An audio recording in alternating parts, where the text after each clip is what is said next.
Hello, beautiful ones. I hope you're all having a wonderful day, a blessed day. Today I'm going to be talking about stepping into unity consciousness. And it's something that I believe starts with oneself. And I would like to talk about my journey and how it has been, and something that has become really important to me recently. A lot of us have had many lives, not just here, but in other planes, other places where we have been warriors, and for different causes, and we carry that with us. Maybe it's part of your soul. Either way, for me, I've always felt that inside, and always this.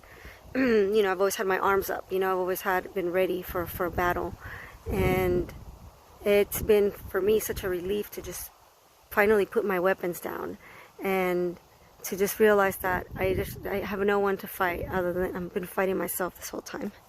And I had an experience where I just saw myself in this battle, and it was like there were two sides, and I saw that it was like we had just stopped all of a sudden. We just stopped. We put our weapons down and we stopped. And we realized the truth. We realized that we were seeing reflections of one another, because we were fighting and we weren't even seeing who we were fighting. We were just fighting. We have been fighting for so long that we didn't even realize what we were fighting. We were just fighting, and the battle was illuminated. And like I said, we were able to see each other and realize that we were reflections of each other, that we have been fighting ourselves, and that it was time to put our weapons down. It was time to stop fighting. We were so tired of fighting. We have been fighting for so long. It was time to take a breath and to just stop, to just wake up and look around. And it's the same here. It's time for us to wake up and to just stop and look around. Look at what we have around us. Be here as best as we can. It's time for us to embrace each other instead of fighting like we have been doing.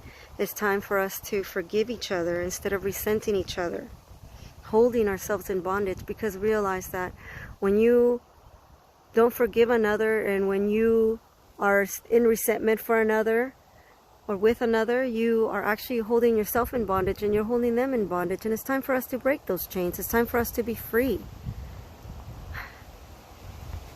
It's time to realize that we are reflections of our divine source, of our divine essence. Again, as I said before, we arise from the same source. We exist in the same source. We are beautiful, unique aspects of this source. And I know that we are very uniquely ourselves, and we can celebrate the fact that we are unique aspects of that source. But realize that we are all connected. And it's interesting because I feel like many teachers for hundreds of years have been saying the same thing, that we are all one, that we are all one, that we're connected. That what you do to one, you do to all.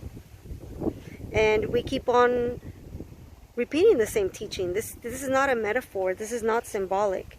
This is actual. Now I realized that in the sanctuary of my heart and of my soul, we are one. We exist in perfect harmony and unity already. What we or what others call God or Source or the universe or I am, it's in all. This energy is not singular as described or perceived. This energy exists in all that you behold, in the invisible and in the invisible. It is your breath and your heartbeat. So I invite you all to keep plunging into the depth of your being, to reclaim your light, your power, your innocence. Reclaim your love.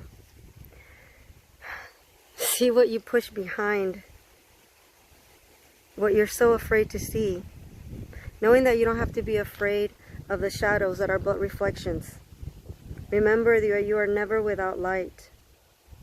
You can shine on what was hidden in the dark, on all that wishes to come forward into the light. Remember, it is not the dark that we feared. It was our own reflection which we left behind and can reclaim now. In our light, in our love, in our truth, in our unity.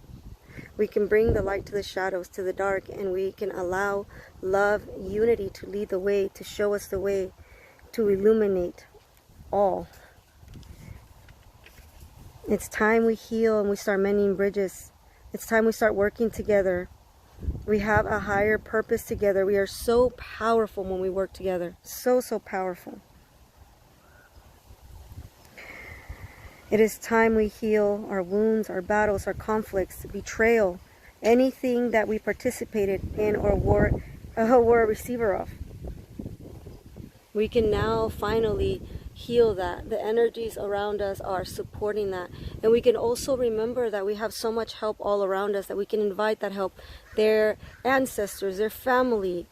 You know, there's so many different energies, if we want to call them that. Angels, spirit guides that are around us, that are wanting to assist us, that are loving us, that are always supporting us, that have been with us, and that know us better than we could ever imagine, and that we can reach out to, and that we can receive help from if we're open to it.